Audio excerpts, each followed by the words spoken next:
Welcome to the Awaken the Awesome podcast with your host, Olivier Day.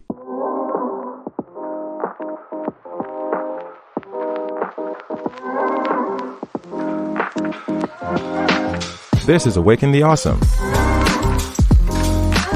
a podcast bringing a down-to-earth approach to personal growth. On this show, we're helping individuals just like you learn about tapping into their incredible potential through insightful interviews and inspiring lessons. Our mission is to encourage you to always keep pushing towards achieving your dreams and to stay awesome along the way.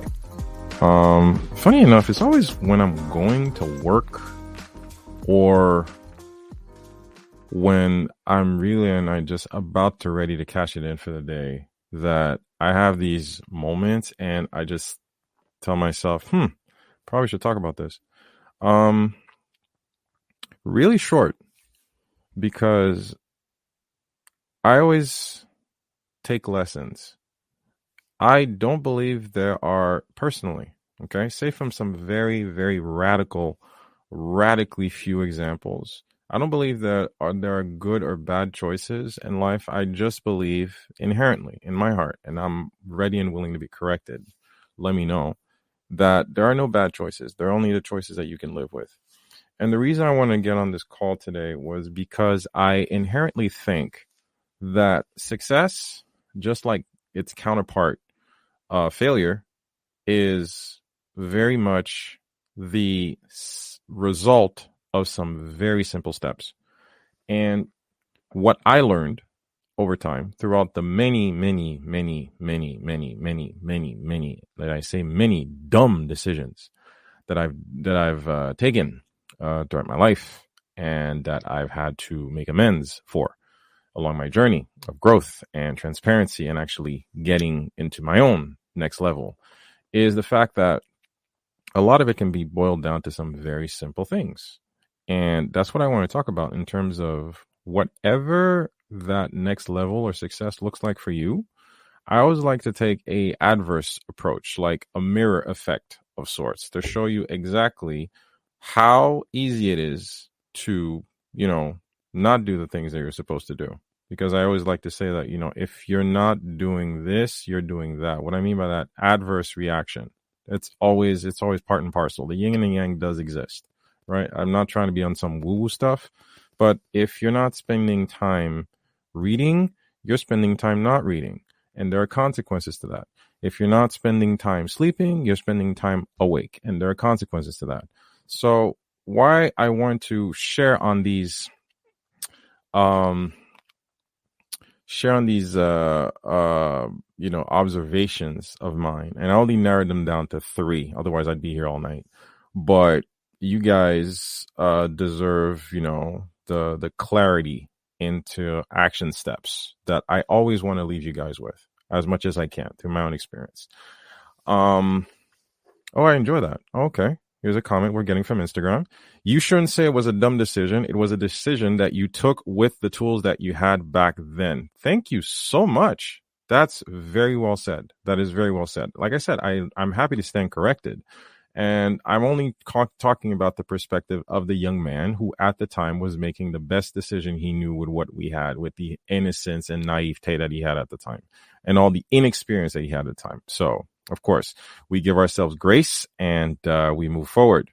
So I actually narrowed it down to 3 simple elements that I wanted to share with you guys, and to how they build on each other, and of course, unfortunately, don't serve you if you don't learn to use them properly. So the first one, the most consequential one, in my opinion, I wrote down, the reason why you fail along your journey and along your enterprise and along this journey of growth that you're seeking for yourself is lack of vision. You have no vision. No vision. Without vision, the people perish. Okay? No vision. I forget who it was, but I probably am paraphrasing from a very good book that I recommend you guys read. I'm not sure if it's still in print or available on Amazon, but do get it. How to Ruin Your Life by Ben Stein. And one of the quotes in there was like, one of the best ways to ruin your life is to not know no. One of the best ways to get what you want out of your life is to know what you want. So as dumb as it sounds, man, I'm using that word again. It's the word of the night, dumb. Um, as cliche as it sounds, if you have no vision, don't know where you're going. If you have no vision, you're just wandering aimlessly. If you have no vision, you have no destination. You have no purpose. You have no drive. You have no why. You have no compass. You have no motivation. You have no stimulation. You have no reason. So what the hell are you doing? Just sitting here and just waiting for the next opportunity?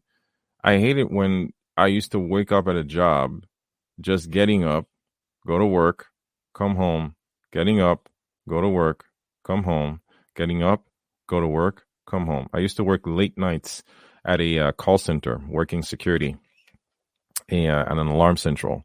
And that was my life. Wake up at 10, get ready to leave and get to work for 11, do my shift, till 8 a.m., and then come home for like 9:30 and then sleep, go to school from 1 to 4, and then from 5 to 8, and then go back home, nap, and then go back to work again. Yeah, that was fun, but I had no vision. What am I going to school for? What am I working for? Why am I waking up for? I'm going to spend these hours. Why? What, just to make a paycheck and go to the movies and probably take my girlfriend out to a date? Or what am I doing this for? You have to have a vision. You have to have something to strive towards. If you're suffering, you have to have a reason. If you are wasting away, it has to be for a reason. Lisa Nichols says, I'm funding my dream. I am funding my dream. Are you funding your dream? Are you taking the time it takes to actually fuel what is actually getting you up at night? You have to have a reason, whether it's your kids, whether it's your wife, whether it's your this book you want to write, or you want to travel, whatever it is. And I don't mind leisure, even if it is for leisure, but have a vision, have something. It's called a vision board for a reason. It's the reason you have to take to actually get up and say, okay, I want this car, I want this house, I want this book, I want this future, I want to live in this country, I want so and so many. For me, it was a movie theater. When we bought the house, I told my wife, the house is yours, but the basement is mine, because I wanted my home theater, and I got my home theater. It's a kick-ass home theater till this day. But again, I'm not setting aside leisure. You're supposed to have something you strive toward, even if it is fun, because fun is also a good destination to have, but have one. But you can't just wake up and say, like, okay, what am I doing this for? You need a vision. And the people who don't have a vision are people who are just wandering aimlessly and wondering why life is passing them by. It's not passing you by. You're just letting it pass you by. You're just sitting there and letting the ghosts of desires past just flow through you with absolutely no use or purpose. And that should make you uncomfortable. Have a vision. So how do I do that? Grab a piece of paper, grab a notebook, grab whatever, grab an document. I don't care. Write it down. Write it down, because that's where you give it immediacy. You give it life. It has a physical form when you put it outside and you put a vision down. What do you want? It's one of the most fear-induced questions people have. What do you want? Complaining is easy. You know, vision is hard for some reason. What do you want? What do you want? I know it's harsh, but at some point, you have to knock yourself in the ass and say, like, what do you want?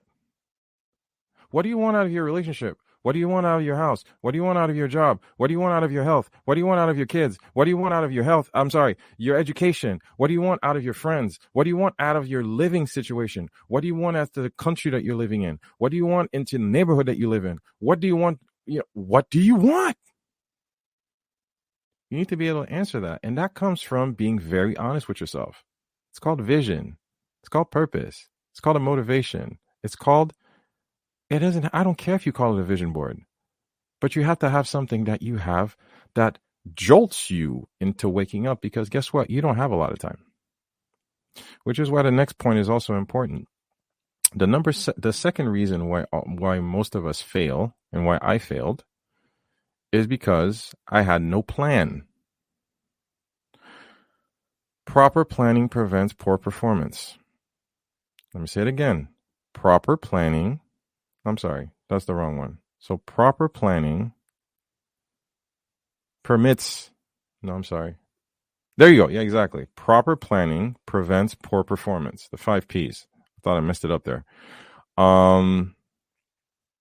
It's good to have a vision, but if I tell myself I'm going to run a Spartan race, which is 15K up and down a mountain, and I've never gotten my ass to the gym, I don't know what a burpee looks like. I've never climbed a rope. I've never jumped over a wall. I don't know how to do monkey bars, not since I was 6 anyway. But hey, I'm going for a Spartan race. You do realize you might die, right? You do realize you have to be in certain kind of a physical condition to do this, right? There is something called fitness. There is something called endurance that you have to build. I'm taking it for a personal example. The first Spartan race I run, I did not train, which was a very stupid thing to do. I finished, but I was very badly injured. My ankles ached. My back was hurt. I was bleeding because I didn't have the proper gloves. Yeah, I finished. Yeah, great. But a little planning on my part could have been very well served. It's nice to have a great vision, but you need to be able to execute on it. How are you going to get it done? You want $1 million. How are we going to do the $1 million? You want a new house. How are you going to get the new house? You want a better job. How are you going to get a better job? What does a better job look like? Okay. You want a vacation. Which vacation? Where vacation? When vacation? I want to write a book. Guilty. How are you going to write a book? Yes. Oh, there's a great question again. Raising a child, marriage. Do you need planning? Sometimes we don't know how. You find guidance. You go sit down on the marriage front. You seek out people who have a marriage that you want to emulate, and you sit down with them. Hey, I'm thinking of getting married. Or you sit down with your significant other. Hey, you know what? Maybe we're still dating, and this is, just personal example, because I can only take my own example. I'm not a marriage counselor, but I'm only taking it from having been with my wife for 19 years now. And it's something that we talk about. If you're seriously committed, these need to be questions that you ask yourself. Hey, suppose that, we put a ring on this, and then 5 years down, what does marriage look like for you? Do you like to wake up early? Do you like to sleep in? Do you like to have breakfast, just go out for a walk and go to a coffee shop? Or do you like breakfast in bed? I fart when I sleep. Does that bother you? These are things you need to talk about. Raising children, same thing. Yes. How are you going to have children? If the child is deformed, what do we do? If you have a miscarriage, what do we do? If we can't have children, what do we do?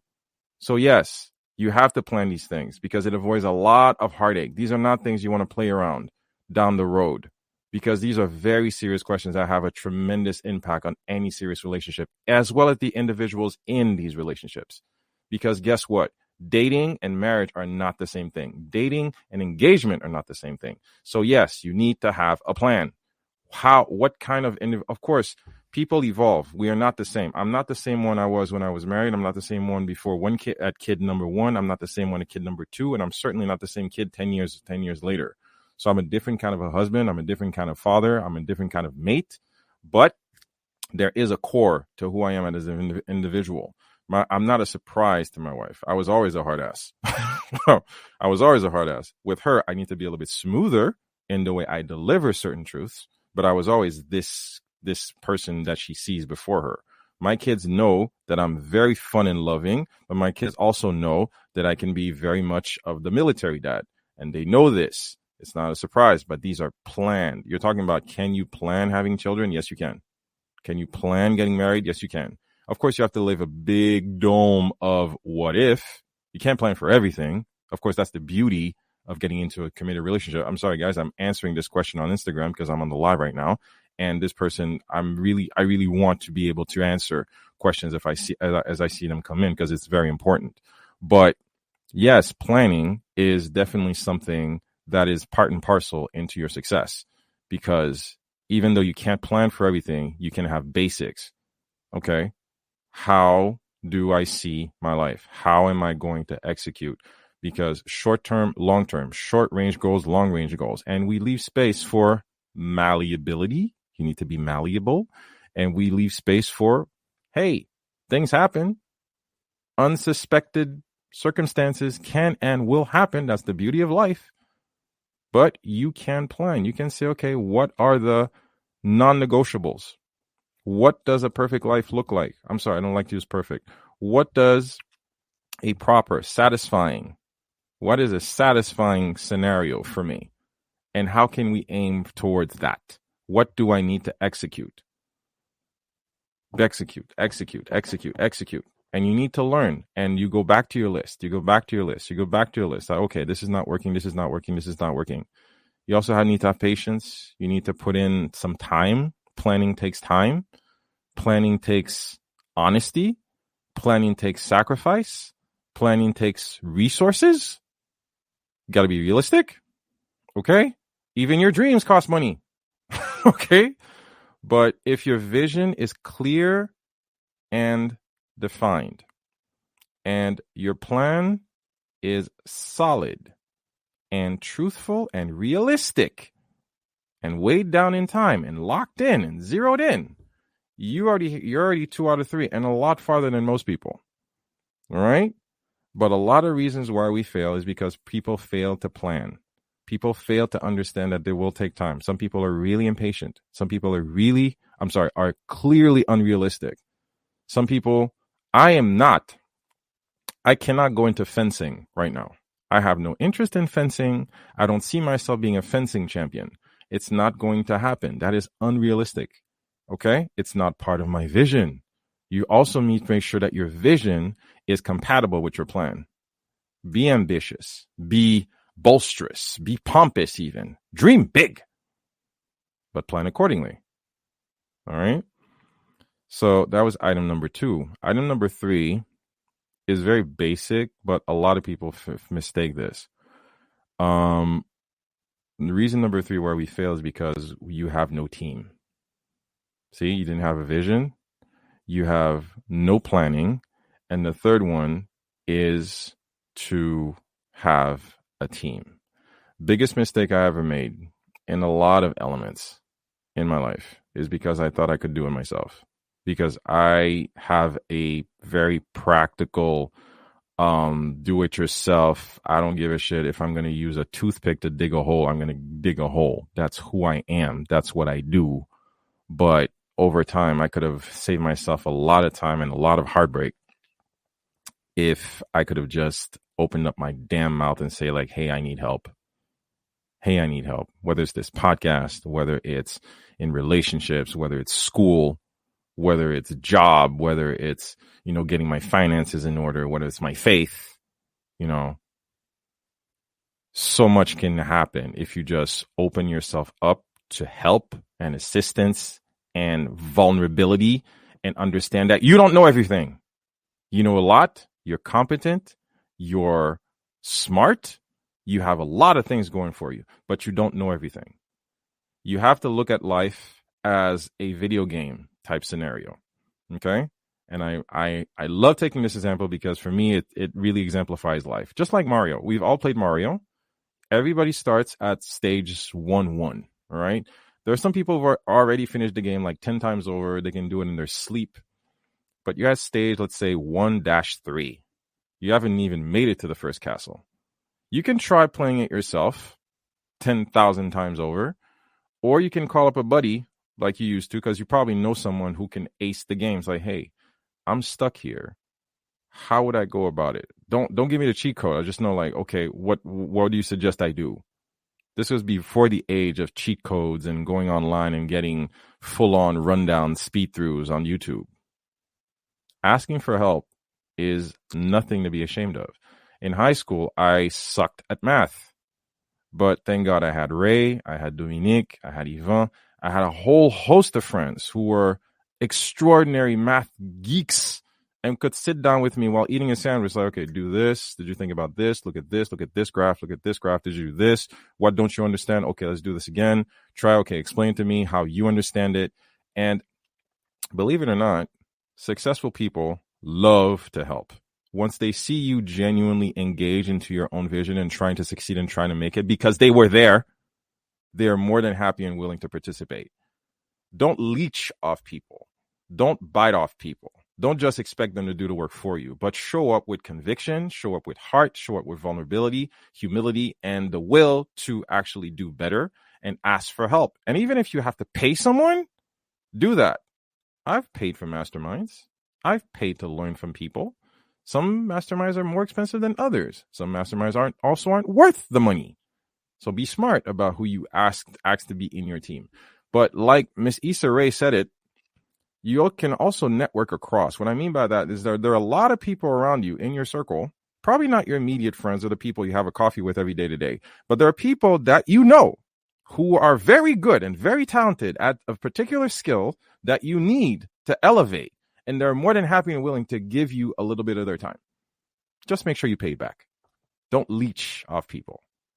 Be dedicated. Be willing to learn. And of course, if you're going to take that knowledge, make sure you apply it. Because we're talking about executing. And don't waste somebody else's time. You need the right people around you. You need the competent people around you. You need the effective people around you. And once you have that, you're unstoppable. Let's go back on it. Number one reason why you feel you have no vision. Make sure your vision is clear. Clear, defined. Write it down. Item number 2, reason why you fail. You have no plan.